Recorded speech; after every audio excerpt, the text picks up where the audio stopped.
Hey guys, today I'm going to tell you how to find WhatsApp backup data in Google Drive. If you're using WhatsApp and you want to find your WhatsApp backup data in your Google Drive, so let's see how can you do that. First of all, you have to open your WhatsApp app, then tap on three dots, go for settings, go for chats, then go for chats backup. And here you have to make sure that you have logged in with the same Google account and you have backup of your chats. If you haven't, just make a backup of your chat. You can see the backup is in progress.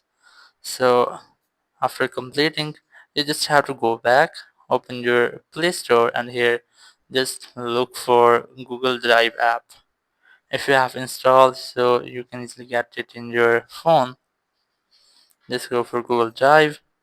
And here you can see I have already installed the app. Just tap on open and the app will be opened. And here just tap on three horizontal lines in the top left corner. Then select backup option. And here you will get your WhatsApp backup.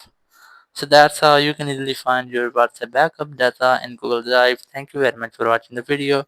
Until next video, bye bye.